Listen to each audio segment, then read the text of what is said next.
Welcome back to Sledgehammer Horror, guys. I am Ken Sledge, and let's talk horror. Now, today I am joined by the beautiful Alexandra Sadeghian. Alexandra, how are you doing today? I'm good. How are you?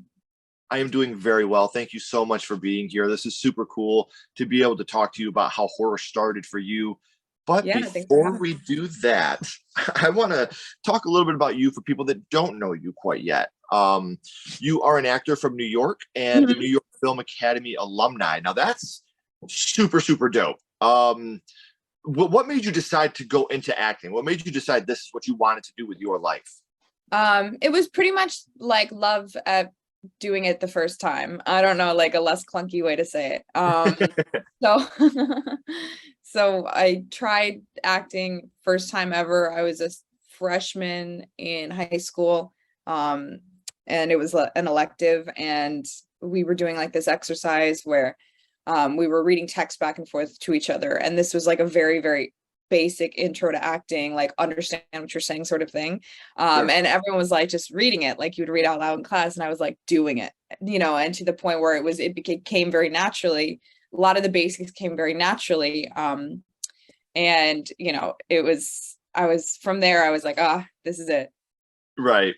And well, to go right out of school and go be with Uncle Lloyd over at Trauma Entertainment, that is one of the dopest things I could have ever hoped to read on one of these interviews. Yeah.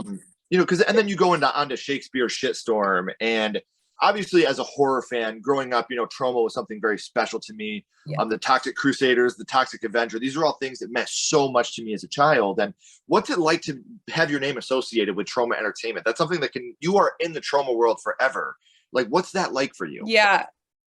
I love it. I was just like having lunch with Lloyd the other day when we were just talking about it. And we were in his office and stuff, and their office has all the big old film reels in the back in the basement, and like dildos everywhere, and just like, just tons of crazy stuff. He's like, watch out for this. I'm like, oh, I know. He's like, oh yeah. He's like, you're a veteran. You made it through. But I have a lot of pride in it, because it's such a niche, and it's so Yeah. unique. It's not just like, oh, I started with this one random person. It's like it's Lloyd. Like Uncle Yeah. Lloydie is one of the most unique people I've ever met in my life. And he was a mentor, for me in the beginning. And he, gave me my first opportunity. So, Sure. to have that attachment, it feels very like special because not everyone has not everybody would even participate in trauma stuff because Right. it's so eccentric, and it is actually very political, Mm-hmm. and Lloyd is a very, very political, smart guy. Like he's doing a lot of this stuff on purpose. And it really pushes boundaries, which is scary for people. So I love having that attachment, and I will forever be part of the trauma world because of that. I think that there's like this fearlessness in the world. Well, and what I love about Lloyd in particular is you look at trauma films and you're like, oh, they're just these low budget, disgusting B movies. And so this guy is just some crazy, out of this world guy. When you watch Lloyd behind the scenes and some of the things he does, he is such a caring, loving, safety first person. Like he Yeah. is all about, your actors, everybody needs to be safe. Don't do anything stupid. Make sure that everybody's taken care of. And that's Mm-hmm. something for me that, watching a lot of the behind the scenes stuff that I've seen him do, it made me gain this enormous amount of respect for him, not just because of the things that he's done that have influenced my life, but because he's a man that cares about the people around him. And Yeah. that's very, very special. Yeah, to the point where he even has a different name for background talent. He doesn't call them background or extras. I think he calls them actor persons, Yeah, just so they feel like they belong. exactly. And I had a that's friend kind of of mine what the that truth. met him. Yeah, I had a friend that met him at a con, and they were like, wow, I'm a huge fan of yours. And he's like, and I'm an air conditioner of yours. And it's just that type of personality is this. And I also want to say, I want to rewind a little bit. You were talking about movie reels and dildos. And if anybody needs a name for their punk rock band, might I suggest movie reels and dildos, because that would be the best punk rock band name I've ever heard in It my would be entire pretty life. cool. What's up, guys? We're movie reels and dildos. A minor. They'd be like, So I do want to say that since you got your start with trauma, which I'm not downplaying that because that's fucking incredible, and I'm so proud of you, and that's something that is amazing. You've gone on to be in over a dozen films with leading and supporting roles, including the new films Guns of Eden and Bound. So obviously we don't want to get too much into these because of spoiler territory, but Right. what is something you can tell us about Guns of Eden and Bound to get people a tad bit more excited about checking these films out? So for Guns of Eden is just, it's bloody, action-packed fun. That is Guns of Eden in a nutshell for me. You know, it has its, you know, highs and lows like any movie, but it's mostly about keeping it fun and throwing back to like these old action movies, you know, that we don't really see anymore. We see, you know, the thing I like about this is, you know, you watch, and there was a reviewer and he was saying, you know, he was warning audiences. He's like, don't expect John Wick. He's like, but that's not to say this isn't still good. And the point there is that a lot of the action movies now are relying heavily on just effects and camera work, CGI, you know, everything else happening around the actor. And it's not relying as much, like in the old days, relying as much on the actor. So it could really be anyone. So the thing I like about, you know, throwing back to these old movies is it is more challenging for the actors, you know, and it's more interactive. You know, because I've always looked at CGI like I look at salt and pepper. You know, the practical effects are my mashed potatoes. I'm going to put a little bit of salt and pepper on them to spice them up a little bit. I agree. I'm going to heavily rely on the mashed potatoes for my taste. And that's me as, you know, someone growing up with horror movies, action movies that were practically done. I would rather have the practical with just a tiny bit of CGI to enhance the effect. And the fact that you guys are going back to that and being very actor driven is something very special for people that are so much into watching these movies through the scope of a story with the action kick. Predator, perfect example, you know, action horror movie where you're getting your ass kicked the whole time, but everything is amazing and it's not going to look dated in 20 years. Right. Exactly. Yeah, I totally agree. I think it's just more fun to watch too. You know, like I remember when my boyfriend first watched Guns of Eden, you know, we were laughing, we were having so much fun watching it. He's like, you know, and we're laughing so hard. He's like, I'm not laughing at the film. He's like, it's actually so fun because this is like a video game. It feels like, you know, like you're just in it. And a lot of the way it's shot, and that's credit to Chris, our DP, the way that it's shot, it's like so interactive sometimes that you feel like you're the one spraying down all the people. That's awesome. You know? And I love when you're in, because a lot of people, you know, if you haven't been on set, you don't understand the amount of fun that goes into being on set. There's a lot of work, obviously, and sometimes there's a lot of stress, a lot of frustration. But when you're on the good sets where you're having a good time and you're laughing in between takes, that comes out in the film. And you can see that the people are having a great time. And so I completely understand why he was laughing. There's times where, you know, you watch films you're in and you're laughing because you're even thinking about moments that happen behind the scenes during certain parts. So definitely get that. So what about Bound? What can you tell us a little bit about Bound? So Bound is a very different type of film. This is like an edgy, gritty slice of life thriller drama. So it's you know, it's like a very emotional journey. It was made to be the voice of the voiceless. Sure. You know, the misfit toys that get tossed aside in society and get shit on by sorry, I don't know if I'm allowed to say that. Okay. By, you know, by society and get cast away. So that's a kind of film to speak for these people. So it's the voice for the voiceless. Sure. I love misfit toys. That's my favorite one to say, you know, and they all find each other. No, and the best thing about these films is they are going to be being released here in the future. So the best way for you to stay up to date on that is to follow Alexandra with her social media links. They are down here in the description. So make sure you guys are doing that so you can stay up to date on everything that she's doing. But not just that, we know what you're doing now, but I know NDAs can be a huge pain in the butt. But is there anything you have coming up in the future that you can tell us about that you're going to be working on, or is everything kind of under wraps at the moment? Yeah, I have one right now that we're scheduled to shoot within the next few months. It's an action sci-fi. It's called Eagle Squad versus Alien. So, you know, it's a military alien movie, which is going to be a lot of fun. And then I have actually a comedy I'm in talks with right now, but I can't really disclose too much more about it. But yeah, so that's what's going on right now. And that's awesome. It's amazing to know that you have all these amazing things coming up. I'm super happy for you. And you guys can follow along by clicking these links down in the description and following her on social media. So, Alexandra, we know what you have coming up in the future, and we know what you're doing right now. But here for a little bit, I would like to go back to the past and talk Mhm. about how horror started for you. And obviously, being a part of trauma, that probably wouldn't happen if you didn't start with horror somewhere. So I would like to know about your first horror movies. And today we're going to be talking about your first horror movies were.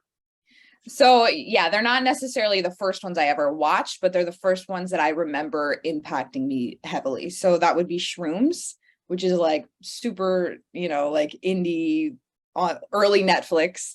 And then we have Antichrist, which that one was a weird one. So those were the two that really, really hit me. Okay. And do you remember about how old you were the first time you had seen these? Was this right around the same time or? Yeah, I saw these pretty much around the same time. And I was a little bit older. I was like probably like 12, 11, 12 or something when I saw these. But it was the first time that I was like severely scared by a horror film. I don't scare too easily. Aside from when I was really little, Lord of the Rings, like the orcs kind of scared me a little bit, but not crazy, not like this. Right. Um but that was just like as a little kid I was like, oh, these things are weird, like Sure. but yeah, these were the first things that really like kind of shook me. Sure. And it's amazing because just from I'm always transparent. I'm completely open and honest about everything that I do. I have yet to see these films, so it's Mhm. hard for me to gauge. But just from hearing the titles, Yeah. Shrooms and Antichrist, they sound like two horror films, but they sound like they're on completely different ends of the spectrum in the horror world. So, do you remember who you Yeah. were with the first time you had seen these? Yeah, there were like some middle school friends. We were, and we were doing the whole like let's Netflix. Like this is early Netflix and chill. This is back when we were all still like virgins, Right. like This is Netflix and chill without the chill. yeah. This was really chilling. Like, Right.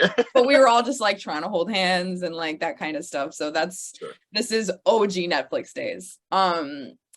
Yeah, I was with like one of my friends, her brother who I had a crush on, and then like a few other friends from like our group.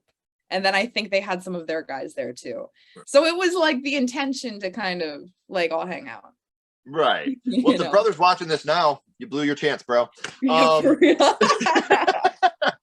So, do you remember which scene it was? Let's go with Antichrist first. Do you remember which scene it was from Antichrist that affected you the most? Yeah. To explain, so what are the words I can't say on on the You show? could say anything unless it rhymes with grape. That's a word we can't say. Okay. Um, and we also can't say a word that caused a pandemic the last couple of years. So as long as it's not those Oh, two those two. words, I'm Clear. fine. Okay. Yeah, so there's one scene, I think Antichrist is really the one that hit me a lot more. There's this one scene where the girl starts like hitting the guy in the dick, like with a plank of wood, and it starts like spitting blood, and she proceeds to have sex with him still. Like this was a very hypersexual horror movie. We open with Yeah. a practical sex scene. That is the open of the movie. Wow.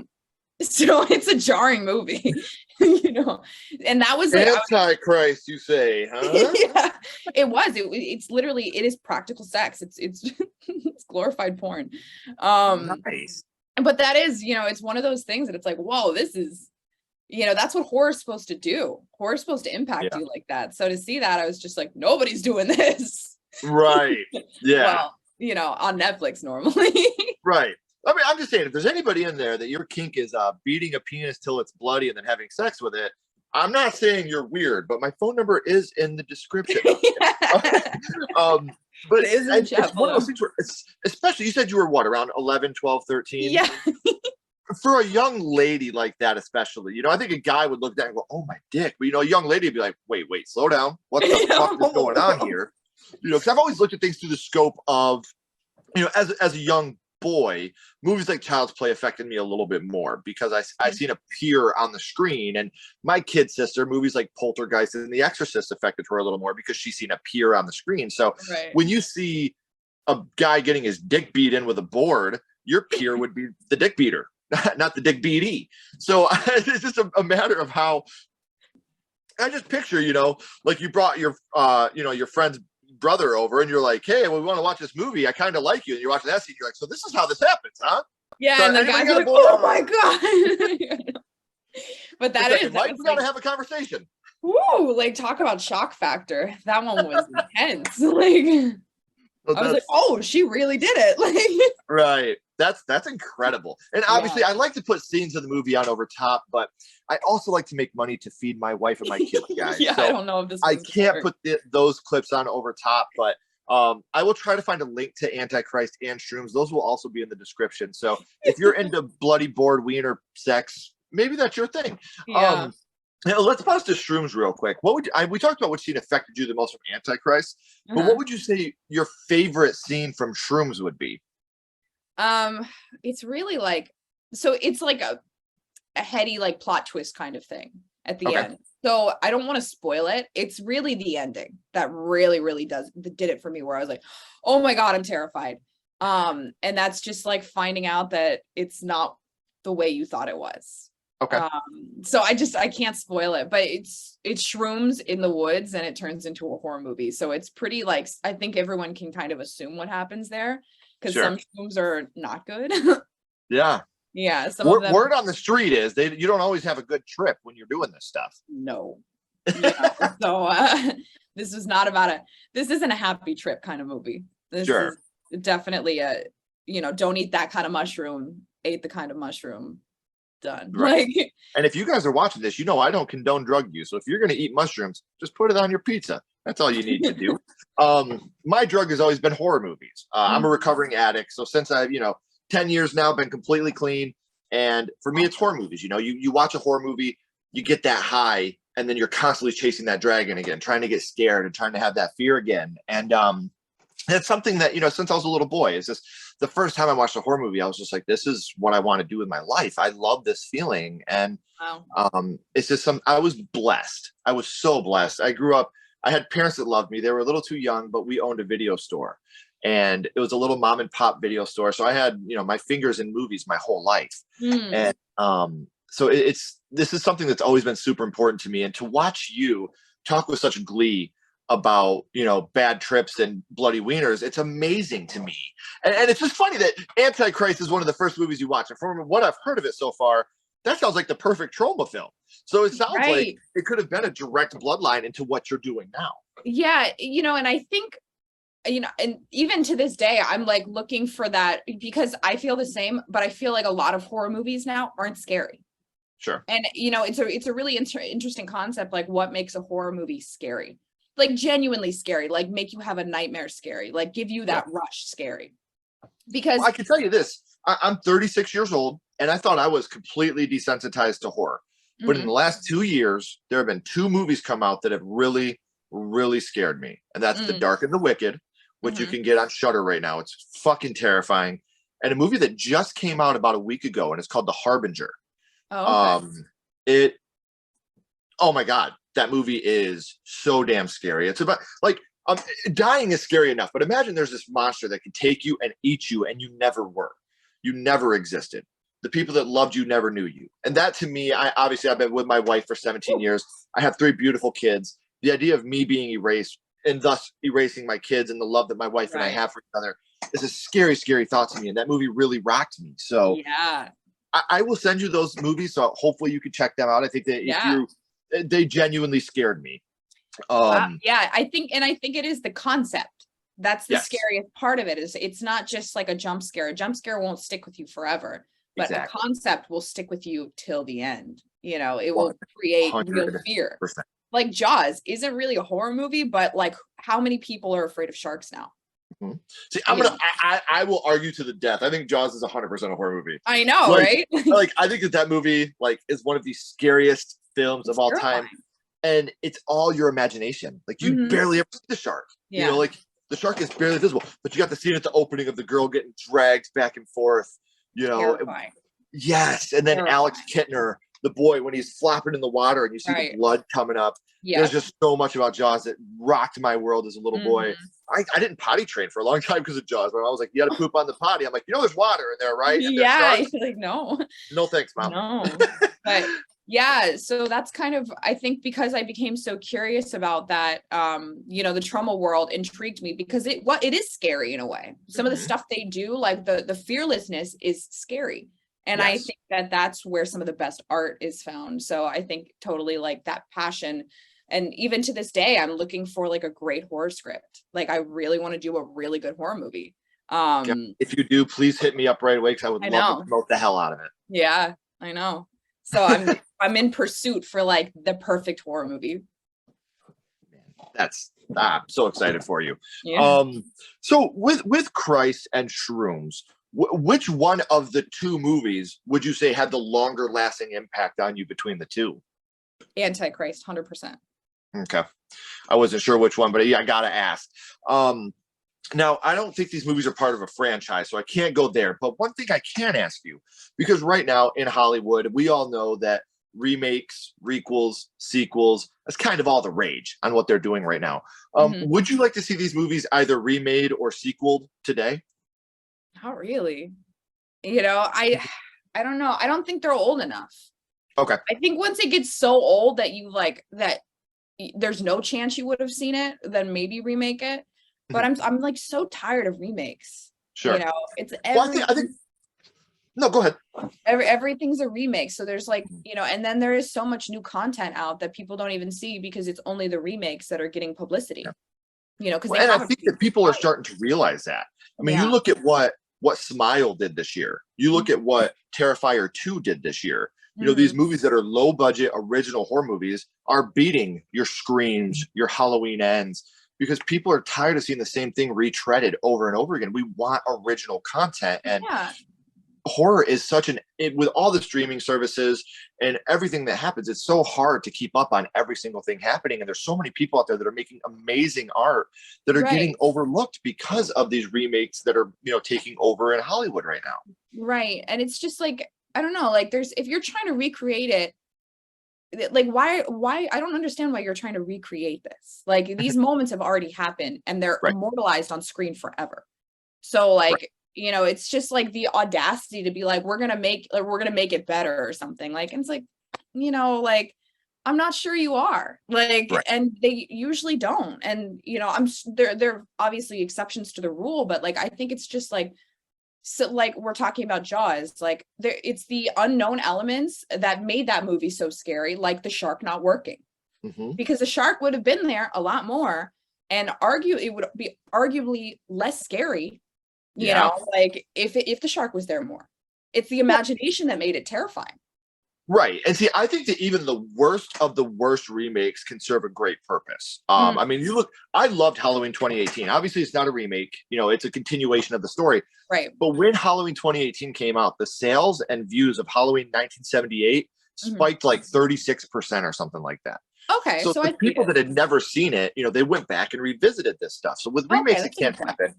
But when I watch a remake, I want something like Evil Dead 2013, Child's Play 2019, something that takes the original bones but puts its own skin over top of it. I don't want to see Mhm. this, like you were just talking about, the same scenes Right. recreated. Do Yeah, I something agree. original with that idea.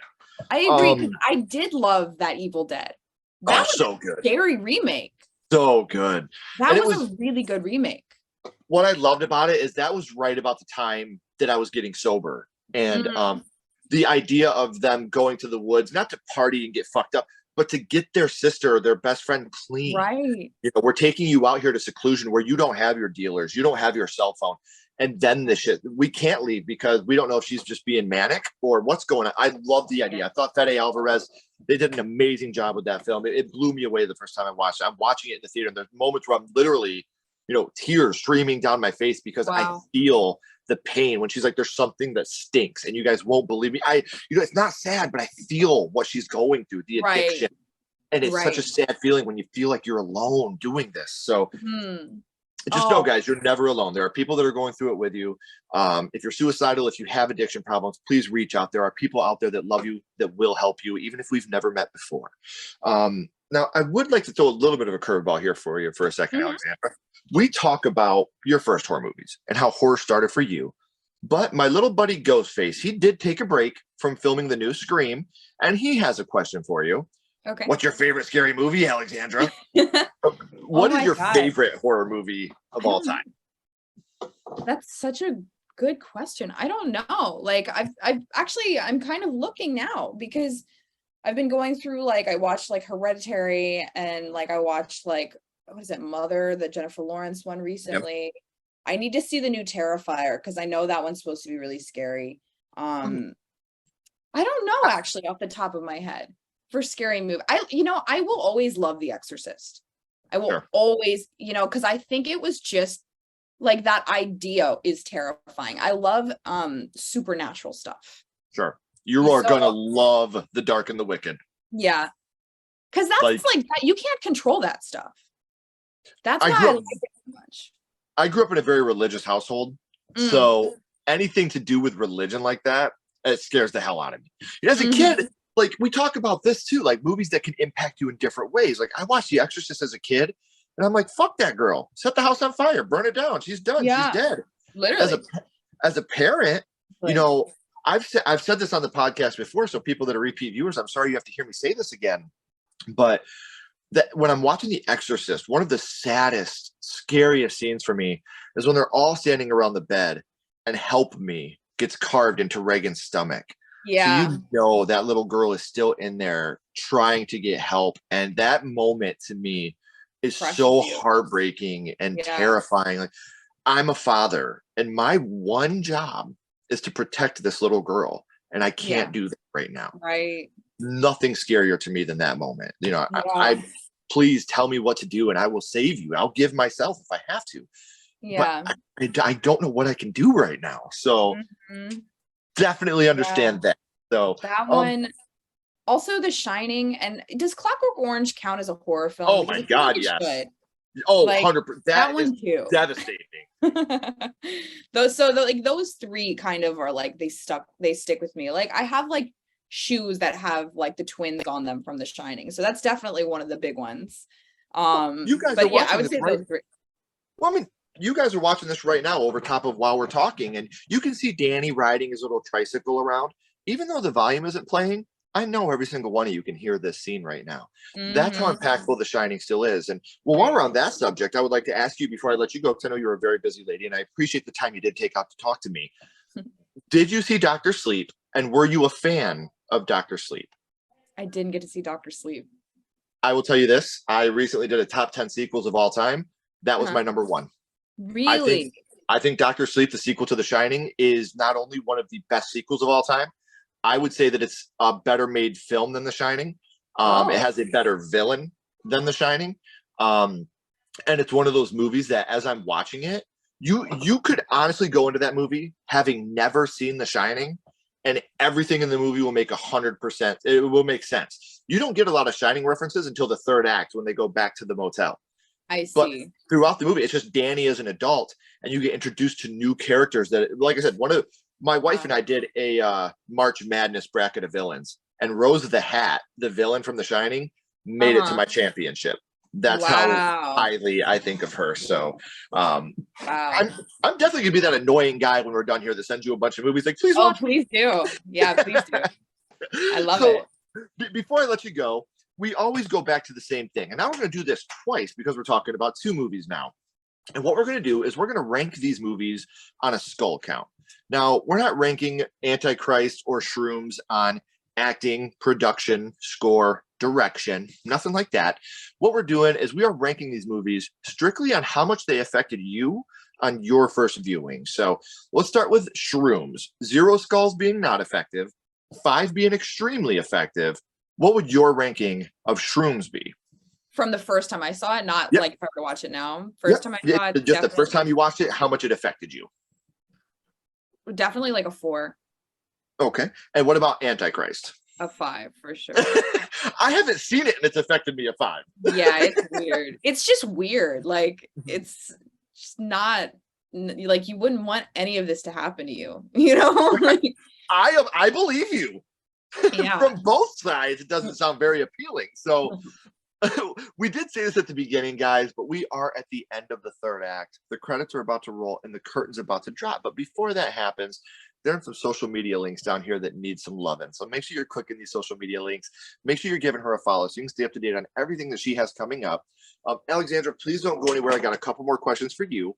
Okay. Everybody else, as always, keep talking horror, stay what you are, and we'll see you guys soon.